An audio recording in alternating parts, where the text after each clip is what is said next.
Wake up, gamers, because you're listening to the Big Thing Dimension with Bob Video Games. Dan's not here, but that's not a problem, I swear. Oh no. Chris Wolfhard. No one cares about Burt Reynolds. And Dr. Aggro. Look, all I'm saying is, has anybody actually seen Dead Island 2? I mean, anybody not on Deep Silver's payroll? Here on GigaBoots.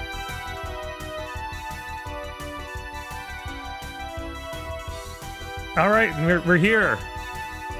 Did we do it? Are we here? I think so. Are we Hopefully here? Are we alive? Oh, man, it was nerve-wracking. We are. We'll see how long it lasts. Right. Yeah, chat, let us know if anyone's not able to hear someone. Like, if you can't hear Chris, that's a problem. Yes, please God. Oh. All right. But this is Big Thing 209. Hope everyone's excited to talk about stuff, video games. All right. So last week, me and Dan went through Metroid Prime Remastered. Oh. It's the first time I've ever been through that game. Really? Yeah, no, I picked it up last week myself. I thought I was the only one who'd never played it. I've never played it either, but I didn't buy it because it was $40. Fair.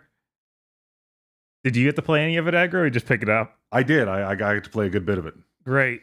I assume you played all of it. Yes, of course. It was a Friday stream, so we went all the way through it. Mm-hmm. It is really nice having dual analog. I did not play that game back in the day because the controls were so weird. I was going to say, did you do original controls or are you a wuss? What, are you using original controls? Hell no, I'm a wuss. Bad? After a few hours, I'm like, I should turn that on to see what it was. Oh, God. And I remembered that I had played this, like the reason I never bought it, because I had a GameCube. Right, of course. I played it at a Walmart kiosk for like 5 minutes and went, this is untenable. Yeah. Yeah, I think I played someone else's copy, maybe Joe. And I played like 20 minutes of it, did the intro, and was like, I'm done. I'm sorry. But having that, it actually feels like a surprisingly good conversion of a Metroid game to 3D. I didn't expect that. Mm-hmm. Yeah, like the first time you get into the Chozo ruins, it's like, oh wow, this is, they did it. they did it this long ago, and then they stopped doing it. Right? Why did we stop doing this? I bet that 3 did really bad or something. Unclear. I mean, it was a Metroid game, and no Metroid game has ever done good. Right. Or Dread is my understanding. Right, Dread, I feel like is the first one that actually sold well. Oh, man, like I can get why this game has such hardcore fans. Like the entire, it's just one big ass Zelda dungeon, like a good 3D Zelda dungeon, the whole game. Holy shit. It is kind of like that. I found myself wishing some of the areas felt bigger, but I feel like a new game could do that. Like it definitely feels a little limited by the GameCube, like so many connecting hallways that don't need to be they need to be there to load in more assets. See, I found those helpful as for orienting myself. Like I'd open a door and go, okay, it's this hallway. I know what's down there. I could see that. There's some weird changes for this version. Mm-hmm. Apparently that thing where you hit the button once and you shoot 3 times if you hold it, that's only in this. That's weird, because that's the weirdest thing in the game. Yeah. Why would they have done that? I don't know, because the later you go in this game, the more it's like only use charge shot. Yeah, I'm like, please stop making me waste time before I can charge shot. Yeah, I don't know why they did that, and there doesn't seem to be a way to turn it off, whereas most of the stuff you can like go back to old control schemes and stuff. That is really bizarre. Since we played through all of it, there are definitely some bumps. Did you get to the phase on mines yet, Aggro? No. I cleared Chozo ruins, did a little Magmore caves, and I'm smack dab in the middle of whatever the ice zone is. Oh, yeah. Yeah, I think all the zones are cool until you get to Phazon Mines, which... Oh, yeah? It's 3 zones long. Like, you literally get on an elevator, it's like going to Phazon Mines 2. And that's a little rough. It's also the hardest area in the game. There's basically no save points. Yeah, I was going to say, playing this on the Switch feels like cheating, being able to just put it into sleep mode and be relatively sure that it's going to be there when I come back. Yeah. Like, I reached a save room and I went, a save room? What the fuck is... Oh, right, this is a GameCube game. Yeah, no, if you die, you go back to the save room. There is no autosave. Ever. Brutal. It is. Which I had no problems. Sorry, Chris, what was that? With such a big, like, control and graphical overhaul, you'd think they'd add even a bad autosave. I know, right? You would expect something like that, but I guess they're like, no, the purity of experience. Yeah, that's what I figured was the reasoning behind that. Is that's how the game was set up to be played. Right. And like I said, I really didn't have issues until this phase on mines. I got kind of worried because it took me a lot of my health trying to figure out how to beat the boss in Chozo Ruins. Mm-hmm. Jesus Christ, since I did it on my first try, it was exciting and engaging, and I'm glad I overcame this challenge. If I had died, it would have been stupid and arbitrary bullshit. Why would you design a boss like this? Yeah, a lot of the bosses are scan it. Yeah, I really, I thought it was going to be annoying, but the longer I play it, the more I like whipping out the scan visor and like learning shit, and it's a really cool, like, immersive gameplay thing. It is neat. I think that where the visors thing breaks down for me is when they add more visors. Yeah, I'm expecting more visors, and I was waiting for how brilliantly that was going to... Well, you have a heat vision visor and an x-ray visor. Oh, that's exactly what I was worried about. And it feels like you really didn't need either, and they just are arbitrary ways to lock content. Whereas, like, you could have had one visor mode that did all of these. Instead, they want to have battles that are focused on changing visors. It's like, oh, no. Oh, no. That's not good at all. The way the dodge works in this is pretty weird, and apparently stumped Dan for the entirety of the game. Like, he didn't understand how it was working. I was really glad I saw that clip. Yeah, you have to tap jump if you want to do the dodge. If you hold jump, you do not do the dodge. Which is confusing. Yeah, there's a lot of button choices from this game where I'm like, yep, this was early days. Yeah. This is the jump button. Unless you're in the morph ball, then this is the jump button. Yeah, apparently the jump morph ball was added in this version. What? Yeah, you just had to deal with bombs. Oh my god. I was going to say, then if you want to jump really high, you've got to do the bomb double jump. Oh man, that must be so much harder with just bombs. Right? Because in this one, you can, like, jump and bomb and then jump into the bomb. Oh god. Yeah, you can apparently that was added in Metroid Prime 3 back in the day, and then I think they backported it into these old games when they did that Wii collection. But I don't know why the jump button isn't the jump button when you're in the ball. Right. Like, it just seems like a weird oversight. But I can really see how this was blowing minds back in the day, because the level and the worlds are still amazing. It's just every now and then you're like, oh great, I have to fight this annoying enemy I need to circle strafe around again because I had to backtrack. Ray. Yeah, I did find myself wishing that the movement was better and all these things. It really made me excited for, like, a new Metroid Prime where they get to reinvent stuff. Like, make it a smooth first-person shooter as we know that now. It tricked me with the opening. Which, by the way, that set off the thing and then flee from the space station is a really cool sequence. I was like, damn, this was on the GameCube? I'm like, okay, I got missiles and I got the morph ball. I've heard of these things. I played Metroid on the NES, I think, at a friend's house once. I'm down. I played Smash. I know how Samus works. Wait, so you haven't played other Metroids? No, not really. Not even Dread? No, I never played Dread because I'd never played any other Metroids. I'm like, oh, I'll skip it. All right. So I'm like, all right, you got the morph ball and then the missiles, and like, all right, this is a cool, like, starting set of abilities and maneuvers. And I'm like, grappling. Why do I already have grappling? That I'm about to trip and lose all of my powers, aren't I? This was the worst trip and lose all your powers I've ever seen. No wonder it inspired so many like bad webcomics back in the day.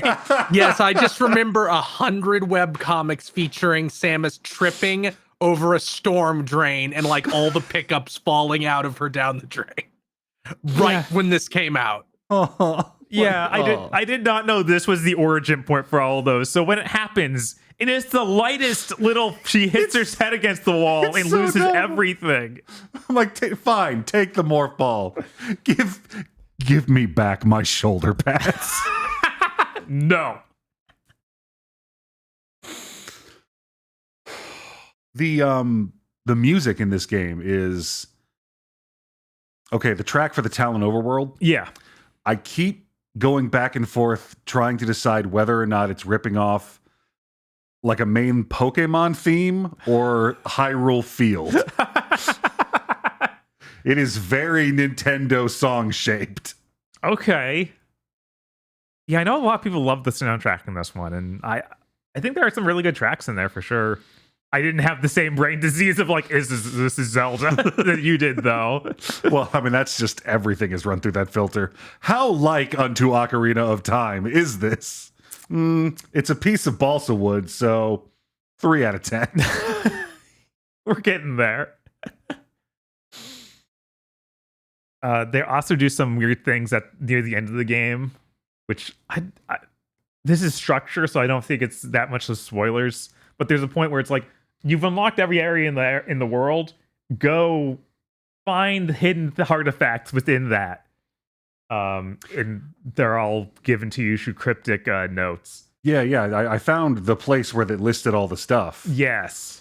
Okay, I didn't know if I was going to come across those throughout the game, or apparently I'm going to have to go Triforce hunting at some point. Basically, yeah. Fantastic. And there's like no teleport rooms in this. There is no fast Nothing. travel, which is a little frustrating in the game where you move pretty slow. I think the last like 3 hours or maybe only 2 hours, it felt like an insane amount of time, was the end of our stream just doing this. I believe it. Give me hope for the future. The ability to use the morph ball on those magnetic rails. Uh-huh. How far into the game is that? That is not too far. Okay, because I just got the thing where you can like spin dash with the morph ball. And the fact that it wasn't that discouraged and angered me. Yes. Because that's all I need to finish out Cho'Zon Ruins. Yeah, you get it later than you expect, but earlier than you might worry. Okay. I think it's like literally the next power up. They might give you another visor before it, though. Was weirdo. It's like, okay, you got 10 missiles. I'm like, all right, this is a useful traversal and damage item. I'm gonna have to ration these out sparingly. And like 2 hours later, okay, I've got 45 missiles. Time to party rock. Yeah, missiles is always are just sort of that thing where you're going to have probably too many just by playing the game normally. But they're used for damage, so whatever, it's not a problem. And they made to make the good decision of super missiles use like so many regular missiles. They don't have a separate resource. Oh, cool. Which I don't think started in the 2D games until it might have been in Fusion, which was the same day releases this. I can't remember though offhand. I think that's all I got to say about Metroid Prime Remastered. Do you have anything else, Aggro? No, because I didn't play the original or any other Metroids. I mean, it did take a while to get used to the intense amount of HUD being inside the helmet. But if I remember webcomic based video games discourse from the early 2000s well enough, I think that was an intentional design choice to try and recreate the famously claustrophobic atmosphere of the Metroid series. You can actually turn a lot of that off, which we did. Oh, yeah? Yeah, you can turn off the big borders. So you still got all the HUD info, and you just don't have the big black bars sort of thing. Coward. Also, she has a new face, and it jump scares you once in a while. Is that not in the original, or just the fact that it's new? Yeah, it's new. Okay. It looks I heard that her face got changed in the update a bit. It's weird because it's not just that her face is different. It's that it's lighted in a different way that makes it weirder. Like I feel like it wasn't as is weird before when you'd see the flashes in the reflection. You know, it is pretty jump scary whenever it happens. Mm-hmm. Let me see. We also streamed every single Mega Man game. I don't think we need to talk much about that. Oh, I know, right? yeah, that's something that happens now and then. Right? You can't stop it. Incredibly funny that it was all fun games until you got to Mega Man 9. It's like the fucking terrible fucking bullshit. Yeah, it was just, oh man, all this cool Mega Man content. I wake up because Dan started this at like 8 in the morning or something. I went to bed. So I wake up in the middle of this and thinking that it's only a few hours left. But he's on, I believe, finishing out Mega Man 7. So then it's like 8's great, and we dive into 9 and 10. It's like, oh man, what a downer. What an incredible downer after those games. And then we were streaming till 4 a.m., so that sucked. Yeah. Jesus. Yeah.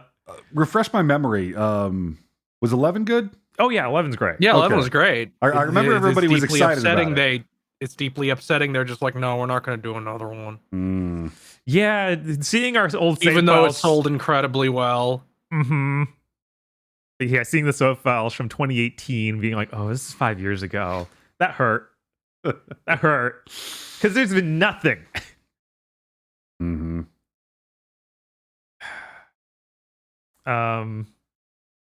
Other things I played, just me. Are you sure? Pretty sure. I don't think anyone else picked up WBSCE Baseball Power Pros. Oh, right. I'm so No. Let me change the topic because this is important. This is a baseball game that you can buy for $1. Oh, this was that. It showed up at the Direct, didn't it? Yes. Yeah, it worked. Who makes this? Is it Konami? Yeah, it's Konami. Yeah. It's their like chibi-style baseball game. It's surprisingly good. That's what it looked like. When I saw it in the Direct, I'm like, that's probably some respected, long-running, weird sports series that people love. Right. It's not like super realistic, obviously, but because of all the chibi characters, but it's got like a lot of depth and mechanics. Like the batting literally puts a little like 2D bat on screen. You have to aim it for where the pitch is coming in, and you get a little indicators, and the pitches have like a ton of different options for what you pitch. But it seems really cool. I'm not very good at baseball games, so it seems like it's also super focused on online. So as far as single player content goes, I feel like I can't do anything other than just do a match of baseball. Like there isn't a go through a tournament or anything like that. Also, you get to like customize your own custom character, but it seems like they're just using an avatar for online battles. And then you get a team based on the region you select, I'm guessing. So all I have is America unlocked. I don't know how to unlock other teams. If I do that from playing more online, maybe. Well, no, the trick is you only play in America and then declare yourself world champion. Oh, I see. That's how we do it. But yeah, all of the mechanics were pretty easy to pick up, and it seems really neat. I'd like to try it with like actual other people because AI is a little tough. And playing online was funny because only other person I found to play was from Japan, so of course connection wasn't good. Yeah, and then we both just kept not being able to even score 1 point. Like no one would be able to hit the ball. So that did not go well. It had us do like the first quarter of the game, and then it was like it was a tie. It's like the opposite of the slaughter rule. It's the kid we got shit to do rule.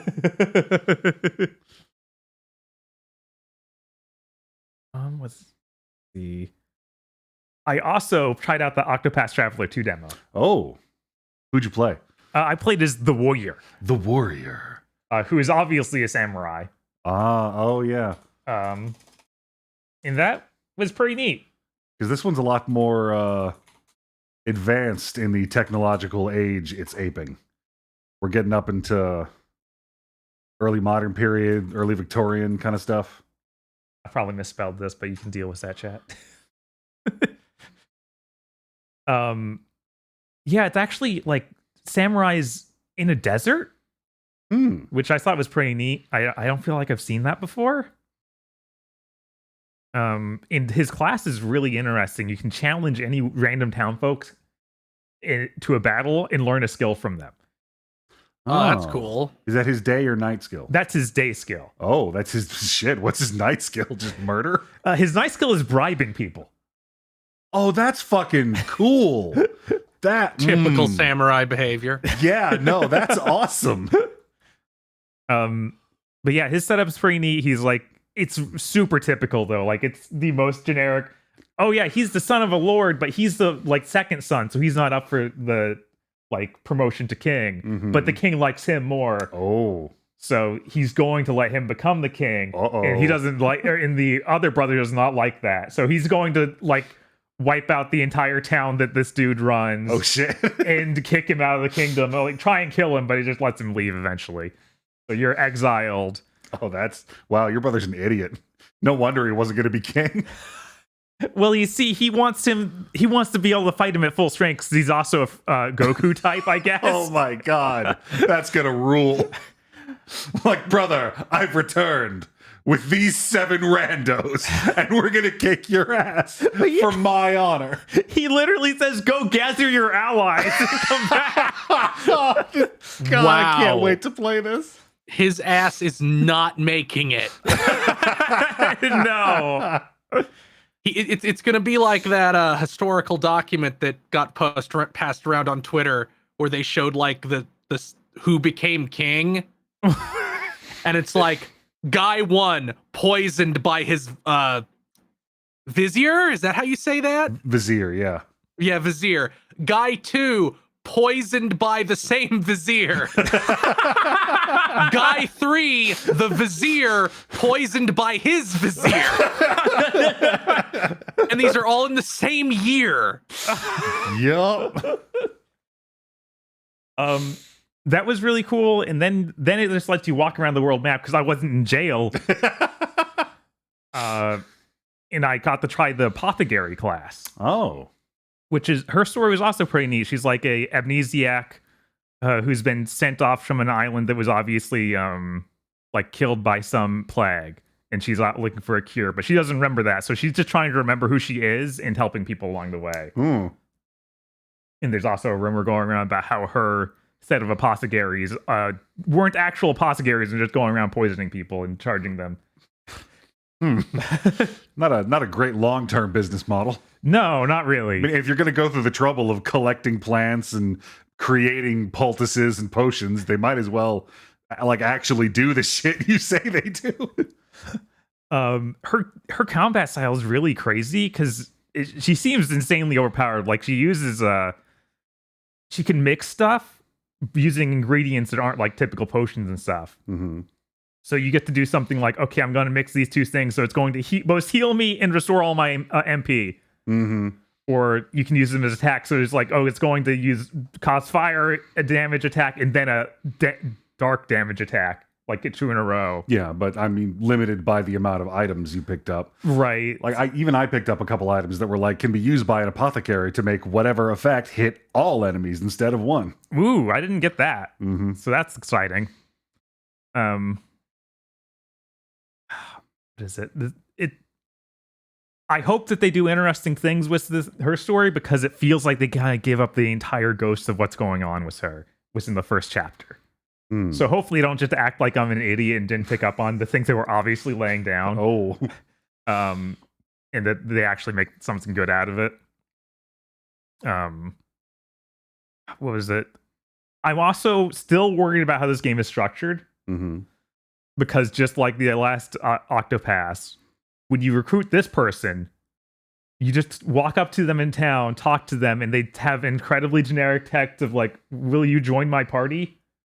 And they don't really have interactions. Yeah, you seem trustworthy. Join my party. Right? It feels like the kind of the promise with some of those trailers was these characters would interact more. Mm-hmm. And they did not at all from what I got to see in the demo. I figure if there's anywhere where they're not going to do it, it's got to be in the beginning. Mm-hmm. To give them as much leeway with order of retrieval as possible. Yeah, I'm really hoping there's just everyone has a chapter 1 and you have to do all those chapter 1s before you can do any chapter 2s. Right. That ideally that's how this works. If it's not like that and we still have this whole disconnect between characters thing, I'm just have to be like, guys, stop making them like this. Just make a linear game. I don't care. Yeah, it is troubling that to see if this one really picks up where one didn't, you got to get to the back half of the game. Mm-hmm. Yeah, because I really I don't see the advantage to this telling structure at all, other than getting to choose where you start. I mean, I loved it. I kicked out of one when it was like, hey, here's this boss you need to beat for this character, but you need the apothecary because he does mass status effect, and the only character that can get rid of mass status effect is the apothecary. I'm like, game, you don't share XP, and I have not leveled that bitch up. Do you want me to level him to 30 in this forest? That's going to take me 5 hours.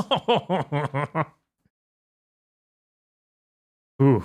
Yeah. Yeah, that's rough. So I'm hopeful for it. I think the art's really nice. It's really cool to see this on the PS5 actually running well. It still stutters sometimes, which is hilarious.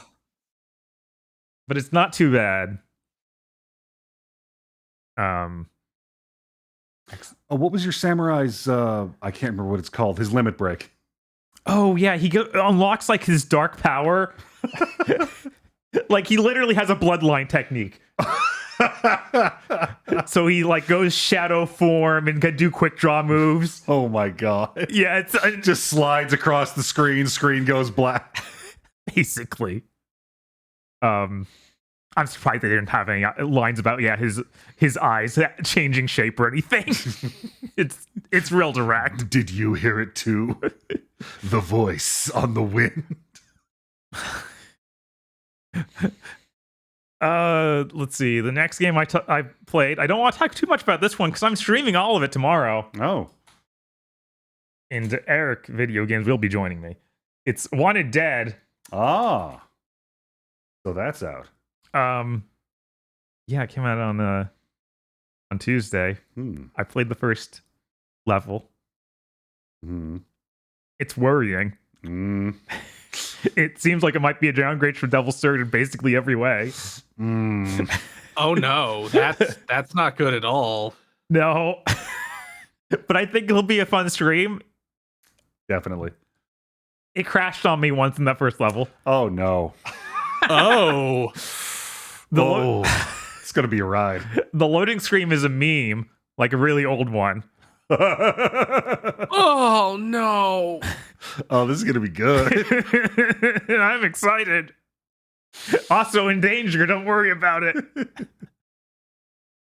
I hope everyone's hyped for tomorrow. But the other game I played was Kirby's Dream Land Deluxe. I'm just gonna put did any of you try this demo? No. I'm trying not to look at it as little as possible so I don't get tricked. Fair. Yeah, I didn't play the original, so I don't have to worry about that. Also, I don't really care that much for Kirby games, so I'm like, oh yeah, this is a good Kirby game. Put it down. But yeah, it seems like a totally fine Kirby game. Like, all your powers have lots of moves, which is really neat. Like, there's, I think, like 10 different moves for every of the copy abilities I saw. Wow. Yeah, it goes back to like the Superstar thing where you have directional inputs and get a bunch of different moves. It's why I bought it when it first came out. I'm like, oh good, they haven't made one like this in Superstar.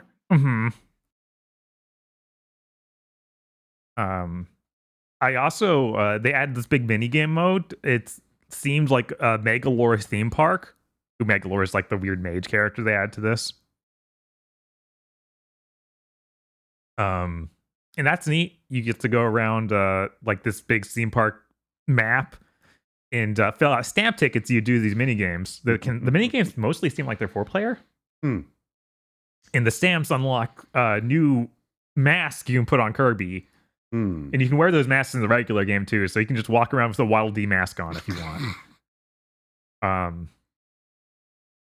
But the games that let me try were a Shuriken throwing mini game, where like it'll slide bullseyes across the screen, and you have to hit the button at the right time to hit them on the bullseye. Mm-hmm. And that seemed all right. And then a knockoff of tanks, which is pretty neat. You get to play as the Kirby characters, and they each have a super scope. And you walk around like this just 2-dimensional area from a top-down view in 4 directions, like tanks, and try and kill each other. It was Interesting. Like, oh yeah, and you can hold the charge shot, and you can shoot over obstacles, like it does an arc shot to it. That's how you do it. But yeah, that seemed like fun.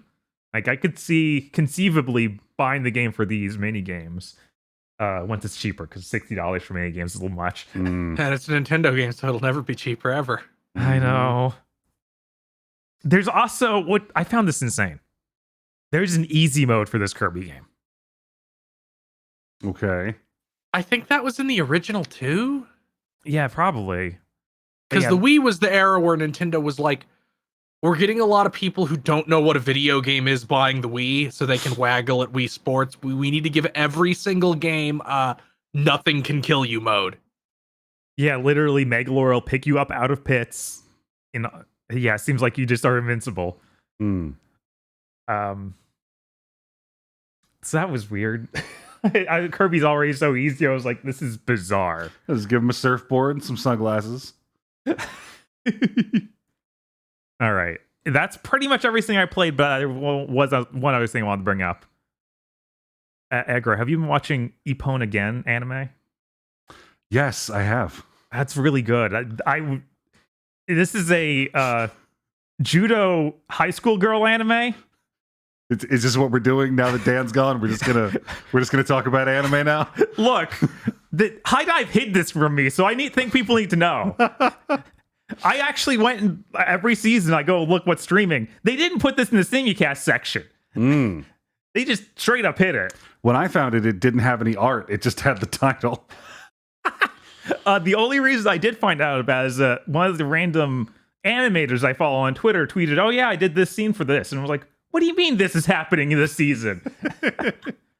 But that's a lot of fun if you like sports anime or just cute girl high school animes. I am a huge slut for club animes. Yes, I was like, man, this is like if Bamboo Blade was good. Oh, fuck you. But I also thought, oh, this is like Bamboo Blade. It's also good. That's all I got. What did you play anything, Aggro?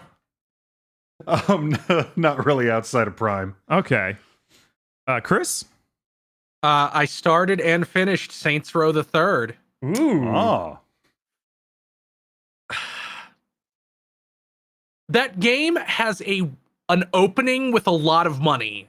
Mm-hmm. It has like a 2-hour long set of intro missions that they really, really obviously was like, every journalist will stop playing after these. Yep. Because they introduce and gas up a main antagonist, and you kill him within the first 2 hours of that game. The game is roughly 9 hours long, by the way. Oh no! Wow. Chris, I think I only played the first 2 hours of this game. It's so the end of Saints Row 2. There's this company in Saints Row 2 called Ultor, and they're OCP from RoboCop. Okay. And you end it by the young dickhead executive at Ultor manipulates you into killing every single person in the company above him. Huh. And then the last mission of that game is, I can't believe the cheetah I let out is now eating my face. And you throw him out of the executive suite's window, and he falls 1,400 feet and splatters. Mm-hmm. So you're now the international superstar gang. So they set you up as like, okay, in this game you're going to be fighting this international crime syndicate. Like, they're the really big dick gangs that run everything. Okay. And they do a pretty good job, because in like the first couple missions, these guys pay the police to arrest you. In fact, the cops literally say, "You pay us not to arrest you, they paid us more to arrest you." That's how it goes. Like their cyber warfare guy hacks all your accounts and steals all your money. They dump you in the new city. And then inexplicably, they kill like the most popular non-player character in a way that seems like he should still be alive and show up triumphantly later on, but no, he's just dead. Weird. Who is Johnny Gat? And I have no idea why they wrote this. The only thing I can think of is because his thing is that he loves murder, and they decided to go in a more comedic direction. And I'm like, you could have wrote him a little differently. He didn't have to be exactly the same. But yeah, they just kill him off in like a really lame way. That seems weird because I know that aren't all the sequels then about bringing him back in some way? Yes, in Saints Row 4, they walk it back and bring him back to life, and they like overcorrect in the most embarrassing way possible, where like the entire segment sucks that character's dick. All right. Great. But so you do a couple missions, and then you kill the guy who killed Johnny Gat, who is supposedly the leader of the syndicate that you're fighting and the main antagonist. You just kill him completely unceremoniously. Like you attack his base, he runs away, and you're like, I'm not letting that bastard get away. And you get on like this big globe that's hanging at the top of, because it's a skyscraper and it has like the circular structure where there's a big shaft in the middle. Oh, okay. And you just shoot off the thing at the top and you ride it all the way to the bottom and just squash him like a bug. And that's it for him. So then the game no longer has a main antagonist. There's two characters they try to sell you as the main antagonist, who is Killbane, who is a big luchador who runs the luchador gang, and a guy named Cyrus Temple, who is 7th Gen protagonist man, who runs the government response to the gang wars. Neither of them really sell themselves as all that credible. And after you finish that opening sequence, like the game runs out of money immediately. They go, okay, because they changed the way it worked from Saints Row 1 and 2. In Saints Row 1 and 2, you needed respect to do a mission. And to get respect, you got tiny amounts from like driving recklessly, doing jumps, killing guys in specific ways. But most of it you got from doing side activities like driving around in the septic truck and spraying shit all over the buildings to lower property values, or doing insurance fraud and getting run over and over and over again. But you don't need respect to do missions anymore. Now your respect is a level that lets you buy upgrades. So you don't spend it, you just have a respect level that gates what upgrades you can buy. But it doesn't gate game progress? It does not gate game progress. So I guess because they were afraid, well, actually, what was happened is they made a 5-hour game and didn't want to ship it. So they add in 15 missions maybe more, where you have to do every single activity in the game twice. Are the activities fun at least? No, most of them are worse than Saints Row 2. This game has one move and it's do a turret segment. If there's so many missions where it's like you're sitting in a helicopter, you have a rocket launcher with infinite ammo, shoot cars for 15 minutes. It does not sound exciting. This game has a lot less content than Saints Row 2. Like Saints Row 2 had like 47 missions, I think. And Saints Row the Third also has 47 missions. If you include missions that are just a cutscene that is 3 seconds long, and if you include the 16 activities they make you do. So there's actually like maybe 30, maybe a little bit less than 30. And most of them are just really rote. It's just like, okay, do a turret segment. Enemies take more damage than they did in the previous game, and we throw many, many more of them at you. Awesome. Great. We added weapon upgrading, so every weapon is now bad until you upgrade it. That's the worst way to So So story is much worse because they turned you into Reddit man. I played the game as Jinkaria because the #1 voice is Troy Baker being Troy Baker. Great. So the mayor of this city is Burt Reynolds. Oh God, I remember that. And I'm pretty sure because I'm like, even at the time I was like, is Burt Reynolds notable in 2011? He's Burt Reynolds.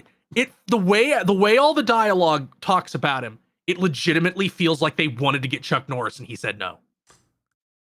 Oh God, I could see that. Oh man, Oh Burt Reynolds God. was a much classier pick. Because there's a lot of dialogue about how badass the mayor is and how cool he is, and you never fuck with the mayor. And then he's Burt Reynolds, and your character gushes about how cool Burt Reynolds is, and I'm like, you're like a 30-year-old crime boss? Are you that big on Burt Reynolds? It's just strange. I can see Johnny Gat really loving Smokey and the Bandit. Well, he's dead by now. He'd been dead for 5 hours at this point. And then you do the worst mission in the game, which is the zombies are funny, right? Here's a zombie mission. No, zombies aren't funny. We infinitely respawn them, and you have to knock 5 tanks into water with like a gun that shoots physics effects. Great. Sure was. But yeah, just there's a couple cool missions.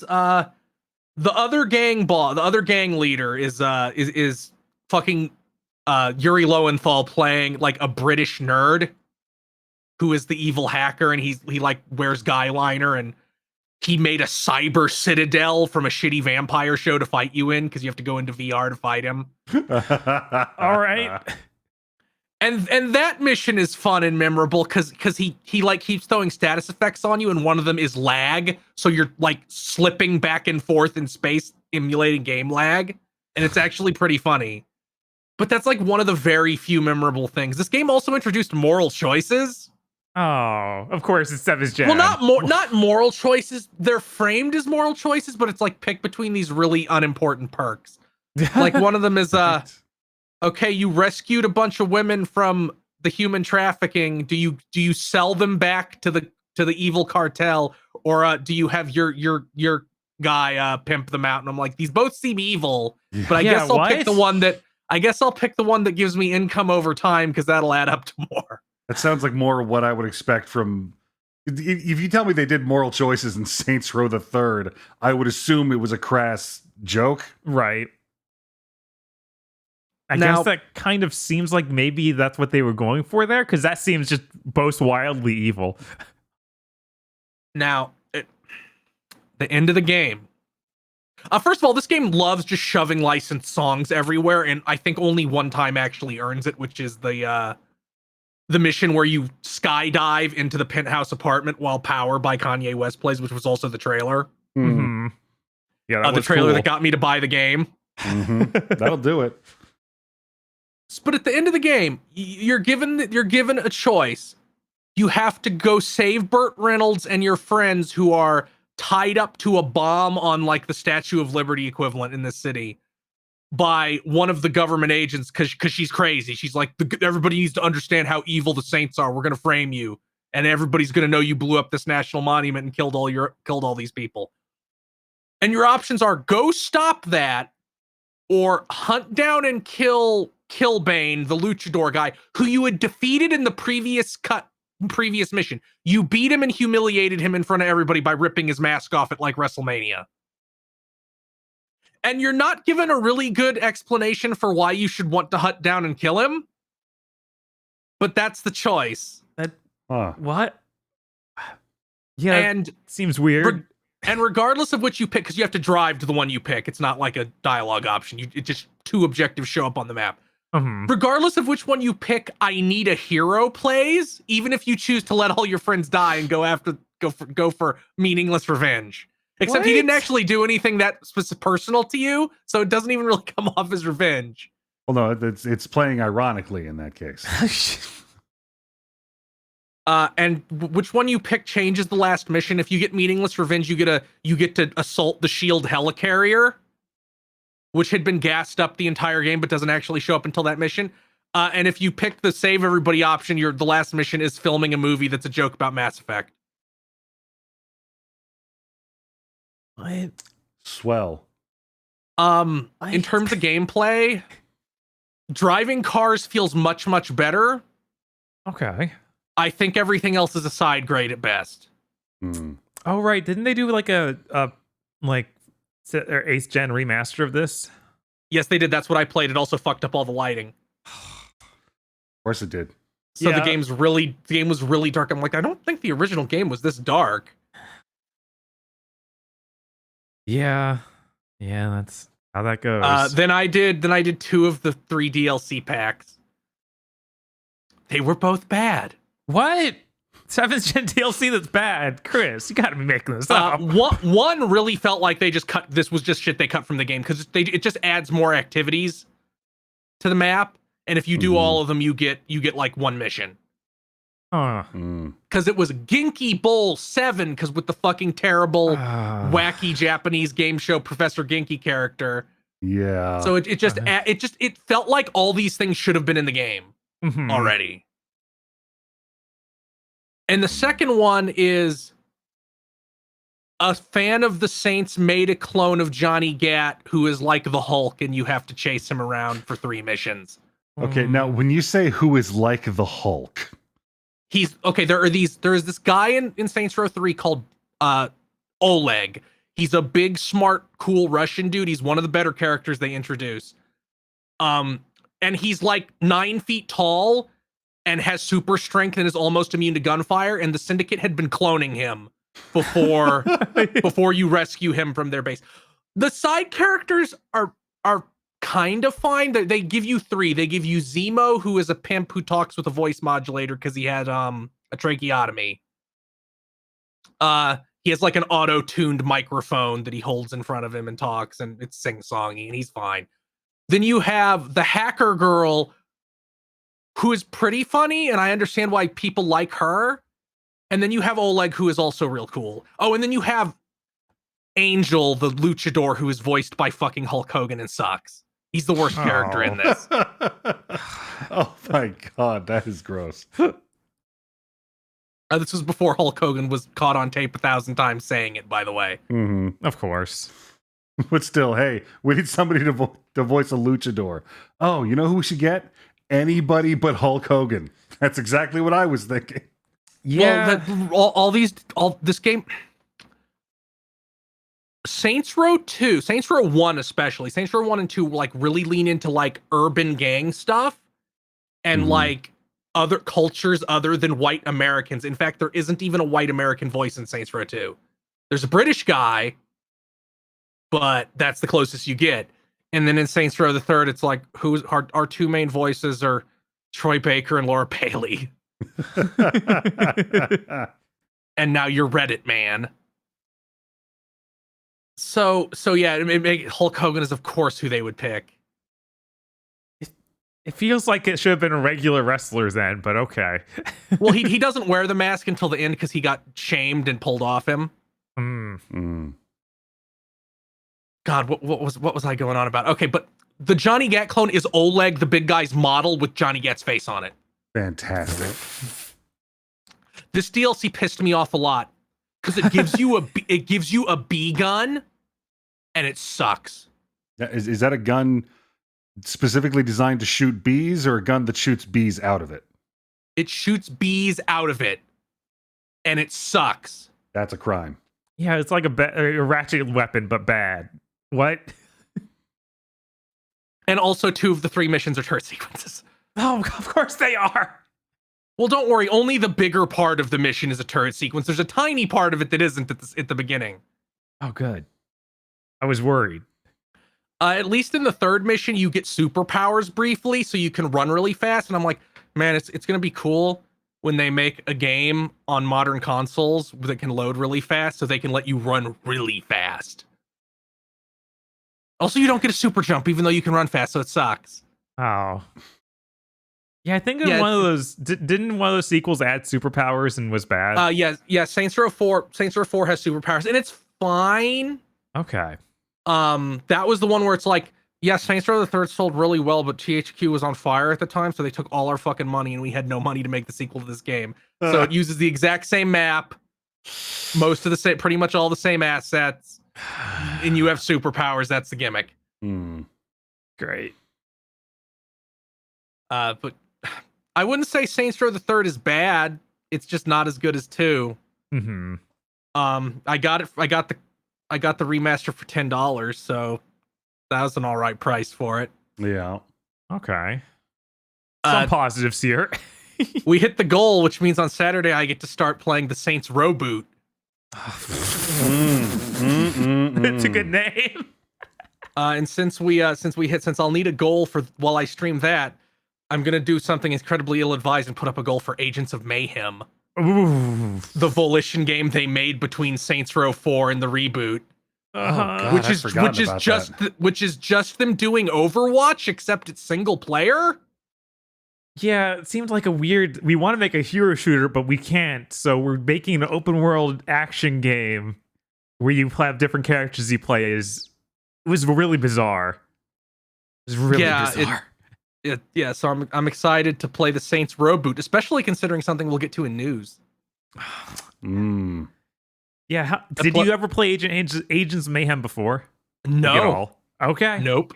I'm totally blind.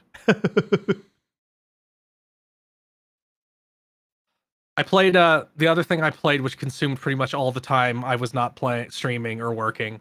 Mm-hmm. I played a lot of Pizza Tower. I beat it, and like that's a fucking great game. The ending is like the end of Wonderful 101 if you've ever had a service job. Oh my god. And then I'm like, well, that was pretty good. I guess now I should try to get S ranks on every level.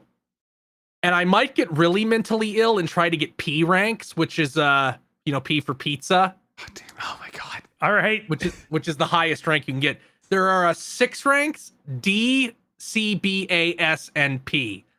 And the way you get an S rank is get every source of points in a level. And that includes doing what is called lap 2, because it's like Wario Land 4. You break a thing at the end of the level and now you have a timer to get back to the entrance. Oh. Lap 2 means there's a portal near the entrance that takes you back to where you broke it. So you have to be fast enough to do it twice. Oh my god. What? And P rank is do everything to get an S rank and also keep a combo the entire level. I don't know if I'm going to be deranged enough to try to get any P ranks yet, because it already takes me around 30 minutes to get an S rank on a level. Oh my god. I thought the levels might be small if they wanted to do something that crazy. Well, that's because I have to do multiple runs of it to get an S rank. Oh, right, okay. Because I have to get good enough at it to be able to do lap 2. A level takes about 5 to 10 minutes if you don't do lap 2. Okay. This game Pizza Tower has so much shit in it. It's insane how many assets they made for shit that's in one level. Like one level just has the guest star Mort the Chicken from Mort the Chicken on PS1. The developer contacted the creator of Mort the Chicken on PS1 and said, "Can I put Mort the Chicken in my game?" That's real? And he's just a power up for that one level. In another level, you get a shotgun. In another level, you turn into a knight. In one, you turn into a cheese monster. There's an entirely different playable character that's playable in two segments of 2 levels. What? Because it's like Wario Land, where he had all these wacky transformations, except now it's like almost looks as good as a cartoon. Good lord. And if you want to get good ranks on those bosses, you better learn to parry. There's no other way. But yeah, I can't recommend Pizza Tower enough. That game's I'm probably gonna end up spending 15 hours in it by the time I'm done. Is it only on PC right now? It is only on PC right now. I do not know when they are going to get it to console. I assume they will at some point. Okay. Probably once, because it's one of those things where like, okay, I'm adding in this stuff post-launch. I assume when all that's out, they'll get it on consoles. God, it's already got that much and they're still not done. Oh yeah, they're gonna add another playable character apparently. that you'll be able to play as in the whole main game, which is the Noise, their Noid ripoff. Who is the main character's Virgil, I guess.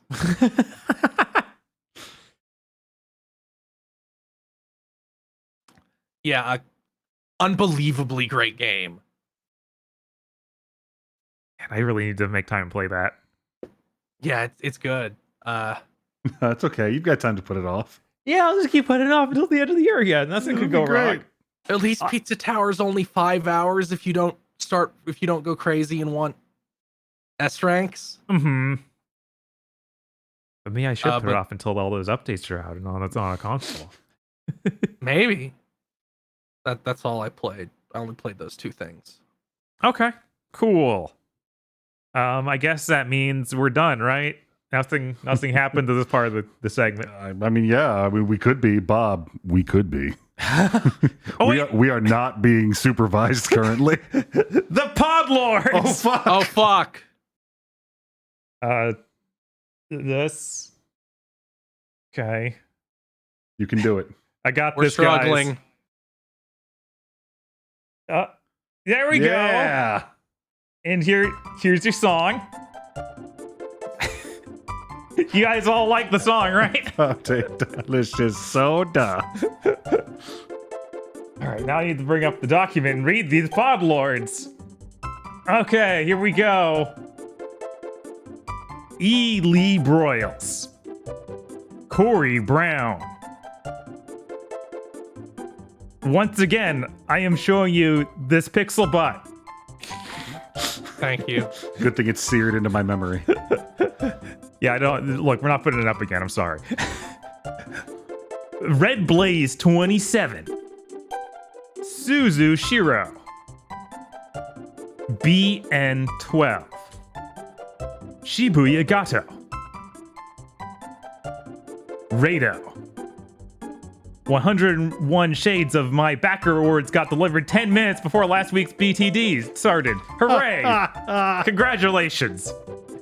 Good on you. WTF, Spider-Man.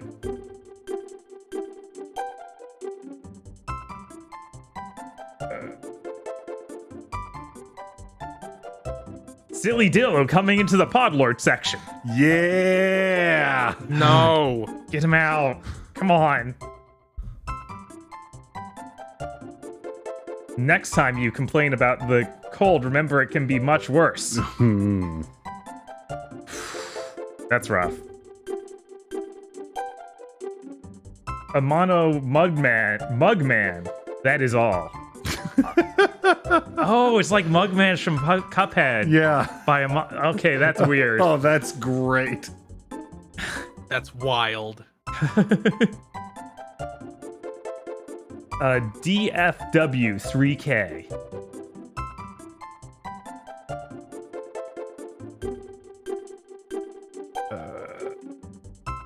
That was a cool Mega Man marathon. Shame Armored Armadillo wasn't in it. I wonder what this next picture is going to be. Hooray! There he is. That's him, right? Nothing weird. Shiny Mew learned a local restaurant sells their take on the Double Down, and they hear L'Appel du Vide, a Paris song of sorts. Okay.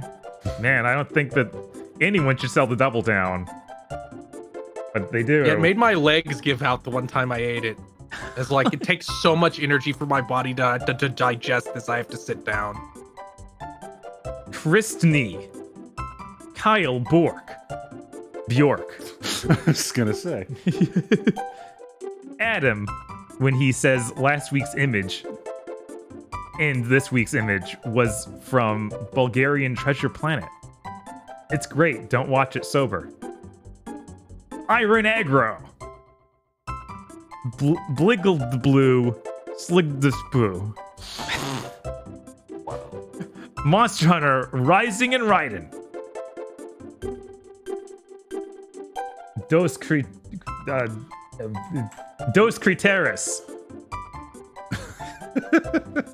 There they are. Cooper Tank. Come. It's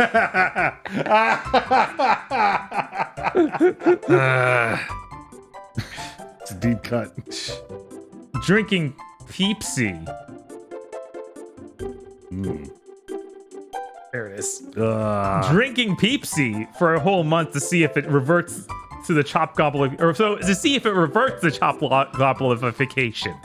Good luck.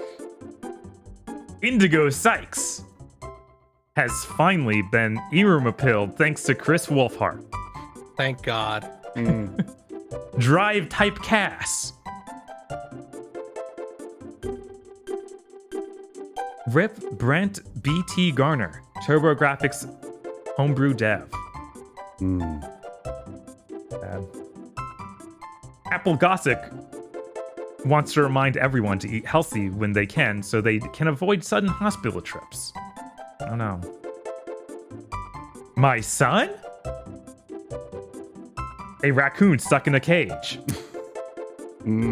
A bunch of raccoons that have played Hyper Demon. Well, technically. Well, technically. I'm Pothead. Gene Caria. It's respectable. Pretty good luck. Sarah Lean. Thomas E. Pfister needs everyone to check out This Rat's Fit. That was already last week. Is this from the new Wild Hearts game? Nobody knows because nobody's gonna play that. Fact. Did you know? Pleochrome. Krungle Spum. Was this his plan? Yeah, that's one of the screenshots from the Saints Row playthrough. Oh no! Because there's a mission where you have to dress up as the villain of the shitty vampire show. Fantastic. Happy Blade Valentine's Day to GigaBoots from Podlords. Aww. Thank you, Podlord. Thank you, Podlords. Masashi Sogo, writer of 26 episodes of the Bound Arc, created Digimon Ghost Game and saved the franchise from the awful 2020 reboot. Wow, that's a fucking glow up. Well, I assume it's easier when you're not told, write something instantly that doesn't matter and will never matter. Right. Make sure it's completely pointless forever. Thank you. I'll change the bit once I run out of photos, so you guys should do a weeaboos on the second core of Witch from Mercury this spring, and then he runs out of wrong. I think this terrorist is attempting to negotiate. And that's it for the Podlords. Thank you, everybody. Thank you, Podlords. Thank you, Podlords. Thank you, Podlords. All right, And if you'd like to become a Podlord, you can go to our Patreon at patreon.com/gbpodcasts. For as little as $5 a month, you get access to many benefits, such as early access to Chugging Bleach and Pokemon Go to the Movies, our 2 monthly anime podcasts. One where we review 5 or more episodes of Bleach, and the other where we review a Pokemon movie every month. Both those shows will be going on until we're dead. You also get cut content from other shows when there is indeed cut content to be had. And you get a patron exclusive show 1 a month where you have to vote on what good or bad thing we have to watch and then talk about. And if it's a bad thing, you also get a commentary track. And by my rough estimation, there's somewhere in the ballpark of 700,000 commentary tracks waiting for you on the Patreon if you've never been a patron before. That's patreon.com/gbpodcast. And if you don't have any money, it always helps us immensely to tell your friends, rate us on Thursdays, host us on Thursdays. I don't even know if they still have hosting. I hope they do. Like this video on Twitter. Like this video on YouTube right now. Leave us a review on your podcast app of choice. And hell, why not comments if they let you? And more. Patreon.com/gbpodcast. Thank you. Thank you for all the support. All right. Great. It's time to do news. Bob, Yeah, what's up? I have breaking news. Oh my God, what happened? While Chris was talking about Saints Row, I received an email that my PSVR 2 has shipped. Oh my God. Stop the presses. All right. I guess we'll go to Chris for news first. Sure, I only have a couple. Multiversus has lost 99.7% of its players on Steam. Jesus. Mm. That's a lot. It's down to 3 digits. It was over 5 around launch. I guess this is what happens when you apparently haven't added a character since November. Yeah. Man, Yeah. it feels like that game was just always a little worse than it should have been. Yeah, when you're not Smash and the novelty wears off. Mm-hmm. Yeah, but the novelty wearing off didn't hurt Brawlhalla. Like, Brawlhalla is kicking its ass. But those are fake numbers. I don't know what Ubisoft does to do I that. assume what I was told is that Brawlhalla has much less egregious monetization. Mm. That's believable. Like, it feels much more like this is a game for children to play because it's free. Mm-hmm. And sometimes you will get money from them. While as Multiversus kind of feels like they're trying to wring you like a washcloth. And they just stopped adding new characters. Yeah, I hear the next character is Pickle Rick, and I feel like that's really late. Especially now. Yeah, Mhm. I bet that there's a lot of like, oh man, this cannot be the next character. And wasn't the last one Black Adam or something? No, Black Adam was the last character of season 1. The most recent one is Marvin the Martian. Okay. Man.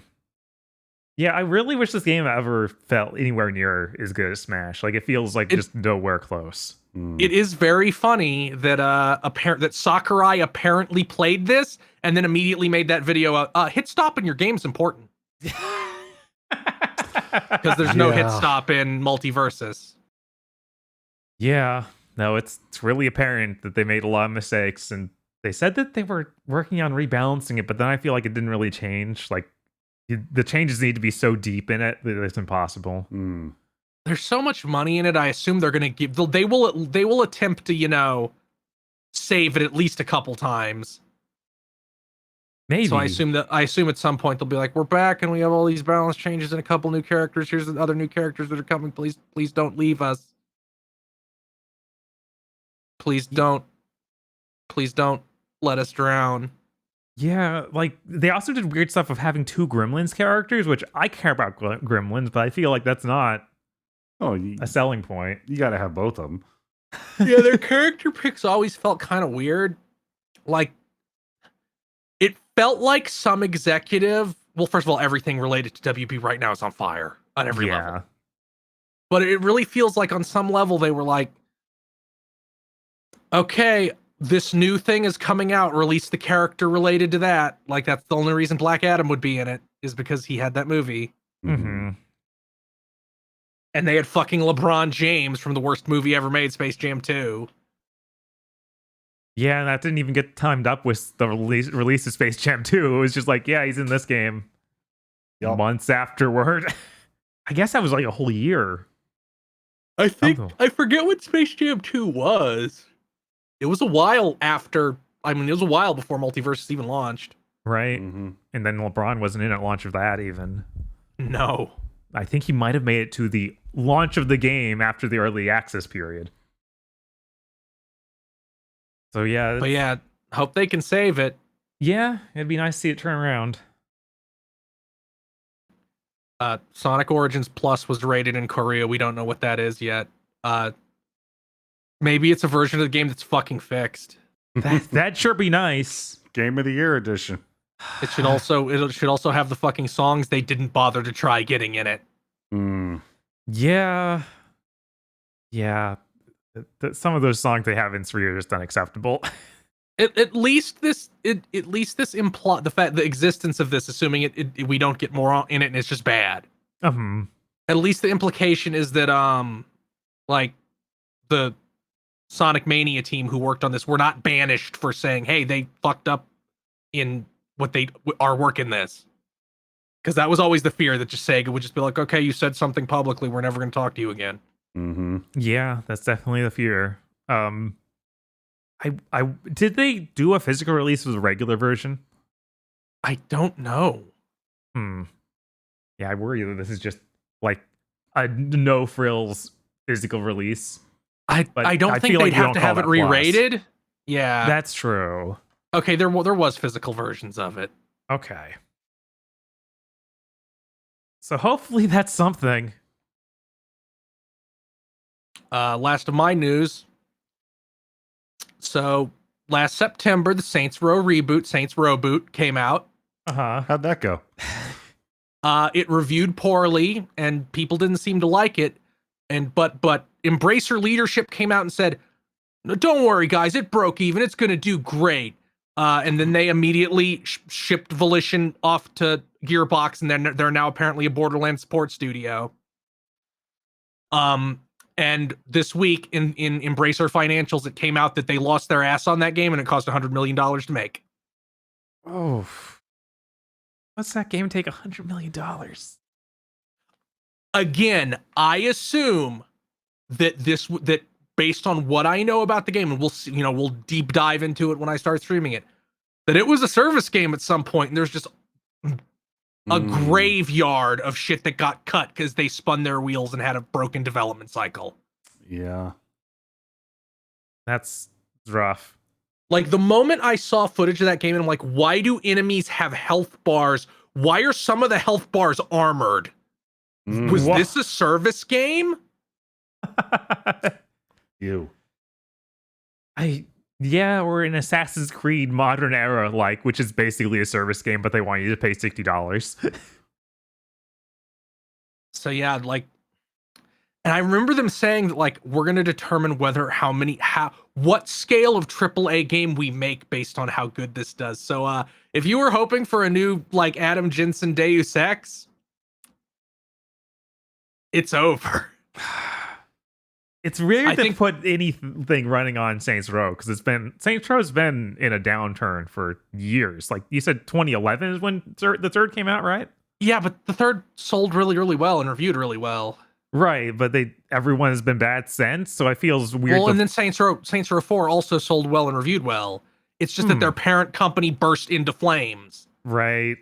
And then they wanted to do that Agents of Mayhem thing, and then that was bad and sold nothing. And then I guess they let them do the Saints Row reboot, and it didn't seem like they tried very hard to get people back in with the Saints Row reboot. They kind of had a confrontational tone in all the marketing, where it's like, if you're uncertain about how this game will be, fuck you, cock. Like, it was one of those marketing cycles, which is has never led to a successfully launched product once ever. Can you think of one? I don't think I can think of any game where the marketing had an antagonistic tone against the supposed customers that didn't bomb. Like DMC, the DMC bombed. Yeah, I feel like it's a marketing campaign you don't see that often. Not anymore. It was more common in 7th gen. Right. But the marketing kind of had that tone. And I'm like, and it also feels like they didn't market it very hard, which I'm like, dude, you guys aren't Devil May Cry. You can't come back 9 years later and be cool like Devil May Cry. You got to get this shit out there. Also, you should have just called it Saints Row 5. Yeah, very much so. That would have helped. Right, I'm sure that would have gotten a lot more people excited about it. Like, even if it was still a reboot, just call it Saints Row 5. Yeah, seems like a lot of baffling decisions happened here. But I do remember that when this released, there was no marketing. Basically all we saw were a couple streams of being like, oh man, this game is broken. Yeah, we got the initial reveal trailer wherever it was. I think it might have been a State of Play. I don't think it even got to one of those. I feel like it was just in some random I bigger remember show. us watching it on something. So it was at some event somewhere. Right. Yeah.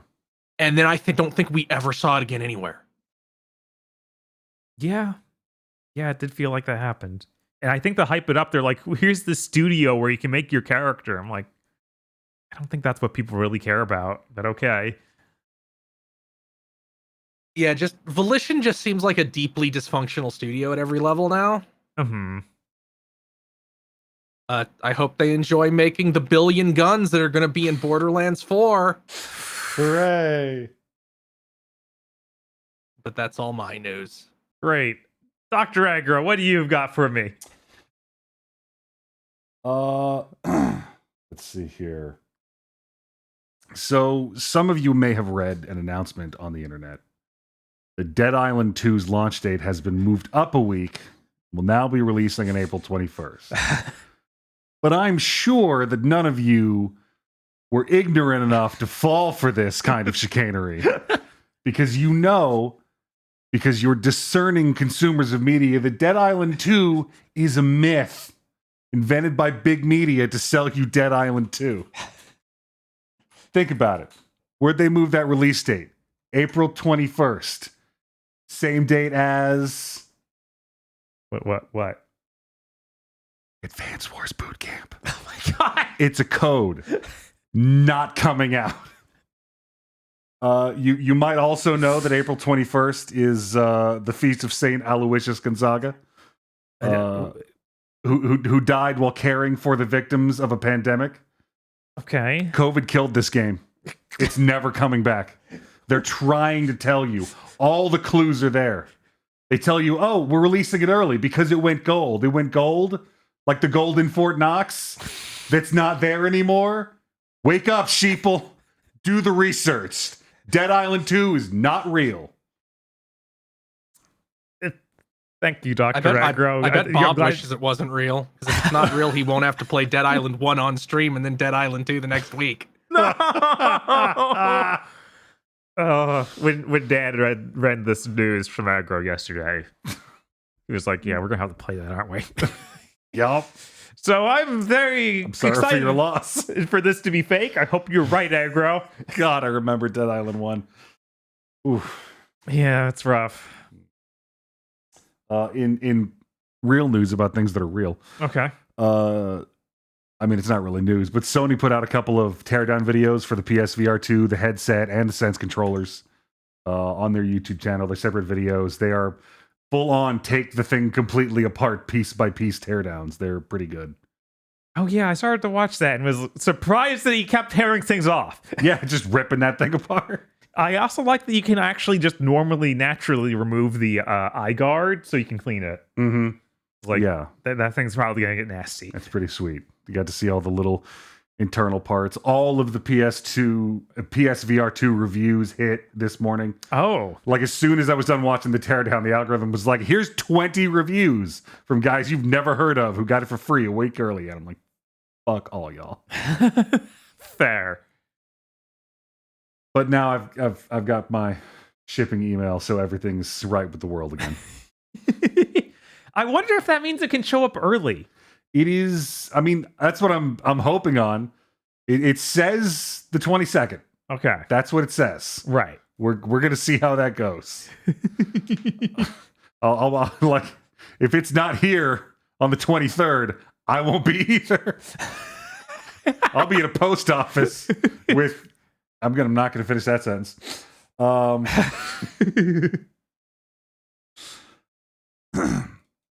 Moving on. Insider Gaming's Tom Henderson, and I'm specifically quoting the author in the article because this is apparently an Insider Gaming exclusive that I'm repeating. This guy is saying that sources are telling him that Sony is developing a new set of wireless earbuds and a new headset specifically for the PS5. These are codenamed Project Nomad and Project Voyager, respectively. Which kind of, I mean, I'm hoping they're like designed to work in with the PSVR somehow.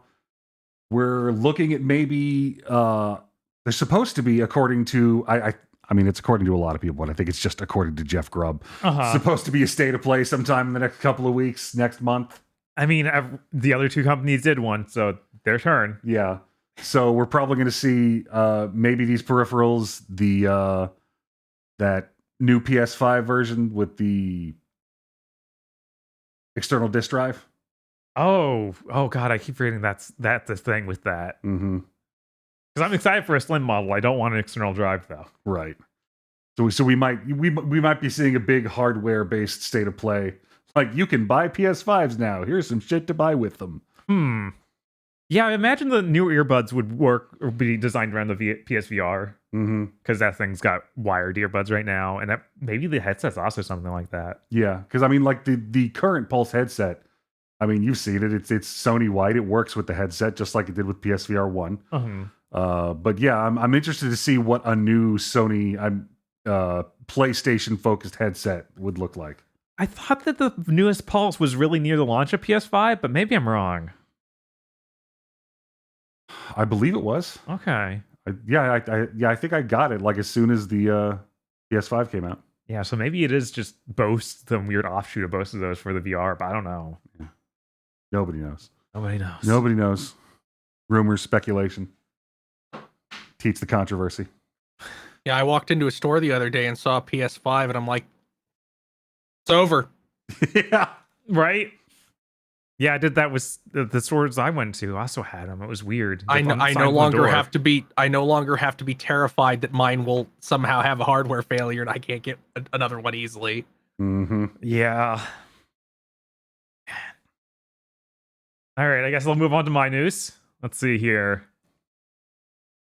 Echoes of Mana, a mobile game in the Mana series, ends service on May 15th. It has been running since April 27th, 2022, so it lasted just barely over a year. It is a season of death. Yeah. Dude, like I don't know. I wonder if some of these now are like made with the intention of them running for basically no time and just siphoning as much money as they possibly can out of whatever small audience they have and then leaving. It's possible, though, as deranged as that is, that might be the plan. Pop-up service games. But at the same time, this game has a lot of assets. I went and looked at gameplay. And like, sure, the sprites are really tweened because you can kind of get away with that on a mobile phone. But there's a huge amount of art in this game, and it kind of pisses me off that it exists. Yeah, it like that sort of thing with all of these makes you think, no, this was intended to keep going, and they just pulled the funding because nobody played it. Yeah, I feel like we're coming up on the end of this now, because it feels like companies are starting to realize, which is probably why they're shutting down like after a year now. It's like, no, guys, everybody who is susceptible to a gacha game has one now. They're not going to come play yours. They're playing Fate Grand Order or Grand Blue Fantasy or Arc Knights or Genshin Impact. They're not going to play Echoes of Mana or whichever Tales of one Namco released this month. Because there's been like 6 Tales ones. Yeah, or whatever tie-in with the newest Final Fantasy or other game like that. Like, God, remember when 15 had 4 of these or something? Oh, they're all still running. They're very successful. Oh my God, what? That We Are Under Attack one, my lord, is like consistently in the top 20 best performing things on iOS store. That's insane. Because they got like housewives into it, I guess. All right. Okay, next thing.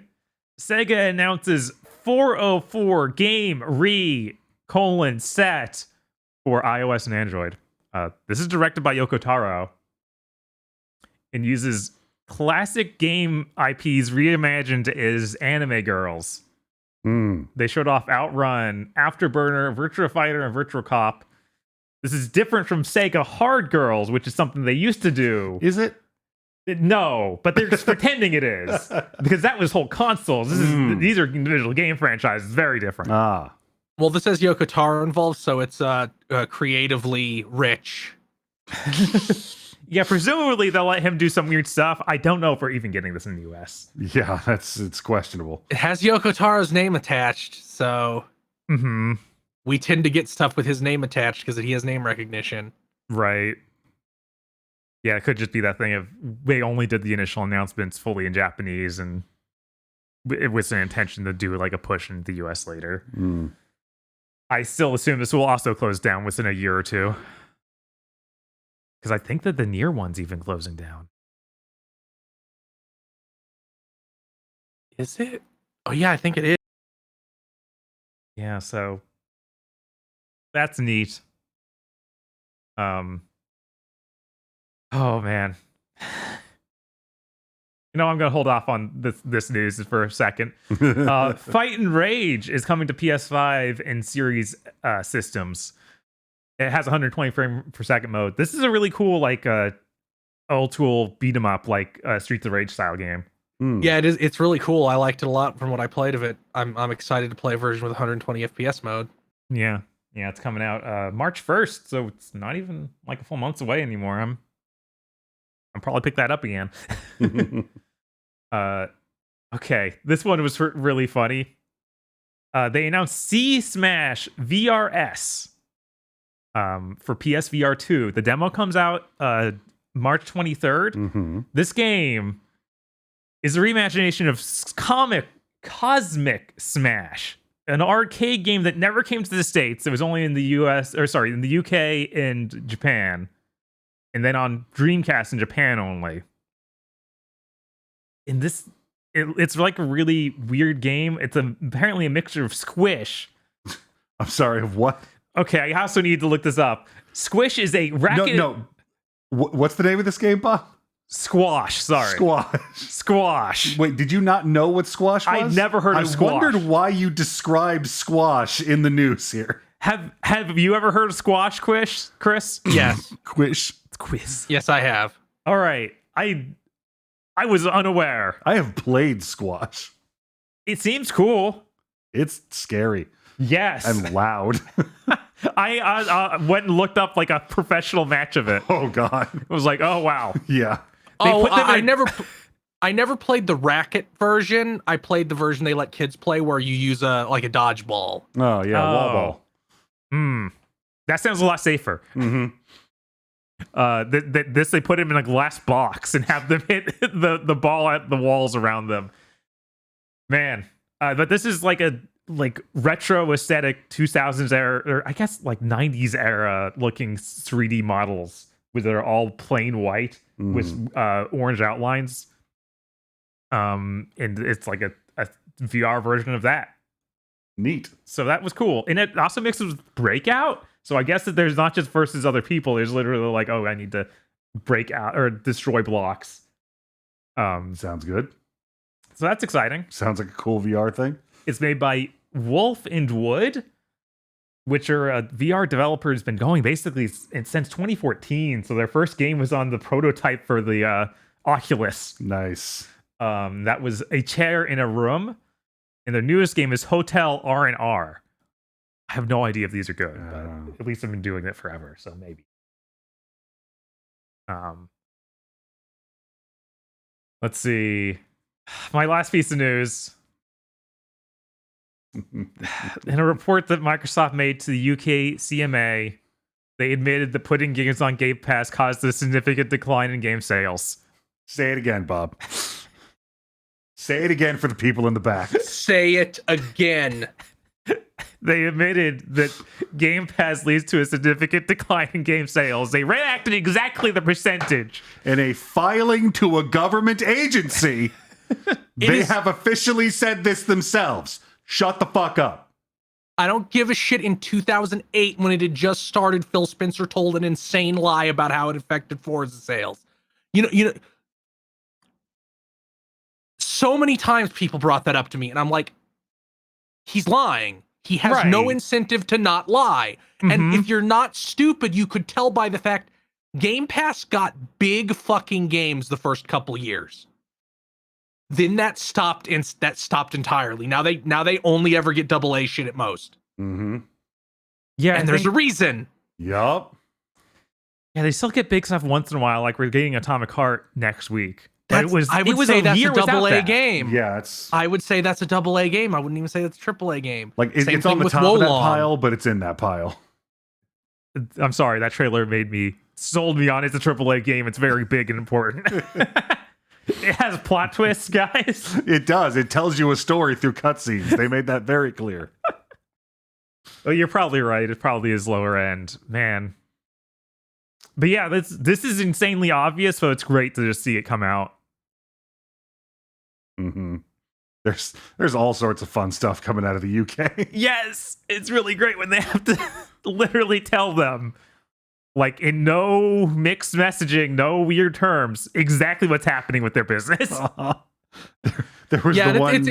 It's been really embarrassing to see people cover this, like even Polygon. It's like, well, maybe it works out some other way, and I'm like, no, it doesn't. That's why Game Pass is failing. Yeah, that's why Microsoft's financials in the past quarter came out, and it's like the Xbox division is bleeding money even as Game Pass subs went up because Game Pass does not make the money. It is not profitable no matter what Phil Spencer says. You just can't trust anything Phil Spencer says now. Because he'll say something and then they'll file something with a government body saying the opposite. I mean, I feels like they have not let Phil Spencer talk directly to the public in a while.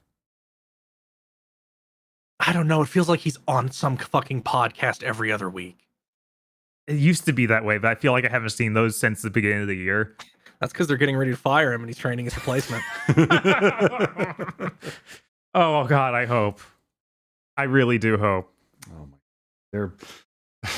There's wild articles coming out of the last couple of weeks of this CMA shit out in the UK. Like, they're getting into it with Sony because they have all this legal shit going back and forth, and Microsoft has right of discovery, but they keep asking for shit like internal employee reviews, and Sony's countersuing. They're like, this is clearly harassment.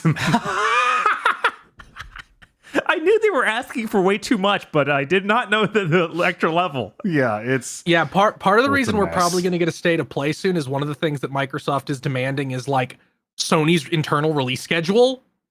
Mm-hmm. So they can go look at all these huge things Sony has. We don't have nothing. Our dick is so small. Please let us buy this huge company. So I assume at some point Sony's going to be like, we better tell people this shit exists before they find out through court documents. Which, and like last week with that insane CEO who went on. Where did she work? Did she work for Activision? She was bitching about The Last of Us. She was Activision's CCO, I think. She was something in the C-suite. Anyway, to forestall this, the fact that Microsoft buying Activision Blizzard is anti-competitive has nothing to do with how well Sony is doing. No. Let that go. That's not an argument. Yeah, I have to wonder. That's the only argument they have, and the other is pretending that Xbox is a different organization from Microsoft, which it isn't, because we wouldn't be having this discussion. Xbox would have already gone out of business multiple times if they couldn't just siphon money from Microsoft as a whole. Yeah. No, it's real frustrating.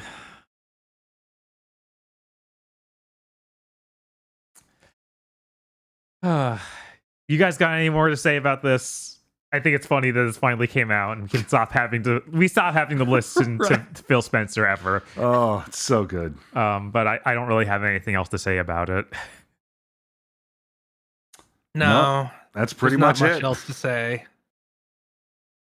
All right, I guess that means we made it, guys. We got through the podcast. Oh wow! Right? Pretty soon we're gonna get a text from Dan that we haven't been live in like 40 minutes. Don't say that, please. I'm sitting here like now worried about the next step where I have to upload this stuff. Oof. So that's exciting. If anything's late, you know why. Forgive me, please. So let's go to the next screen, whatever that is. Let's see. Wait, Bob. What's up? Bob, what are you doing in the next week? Oh, right, that's important. Tomorrow. I don't. Whoops. Tomorrow, Wanted Dead. Wanted Dead. We're probably starting around 3:00. Eric will be here. Very excited to play through this mediocre game. It's going to feel like a continuation of 7th Gen Wonderland. Just got to learn to suck the marrow from it. Yeah, some concerning things came out. Like, apparently the producer in some Japanese interview said, yeah, we wanted to focus more on the gameplay and the levels, but the people giving us money told us to do mini games. So I'm scared. Oh, that's gonna be a good stream. Yeah, it is. Chris, what are you doing in the next week? I'm gonna be streaming Saints Row: The Saints Row. Oh fuck, that's right. I had forgotten because it made me sad. Right. Maybe that game will be great. Maybe everybody will have been wrong. Mm-hmm. Please, God, let them have been a little bit wrong. Right. Because once I saw footage of enemies having armored health bars, I'm like, oh, you fucked up bad. Oh, right. And we're going to try and do a PSVR 1 stream sometime before 2 is out. But we'll see if that happens. Dan has to come back in town, and then we need to set up that stream somehow. And it's surely very complicated. Yeah. But that's it. Let's go to the ending screen. Let's see. This. All right. That's good. Okay, look at that. Mm-hmm. Are we going to do the... We'll just do it. Yeah, there's the song. You guys can still hear me, right? Yeah. Need somebody to raid them. Yes, we'll do that after this.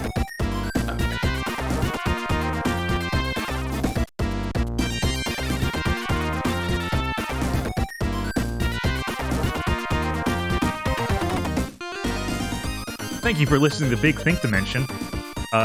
This podcast is only possible because listeners, viewers, and patrons. Go to patreon.com/gbpodcast to support us, please. It helps so much.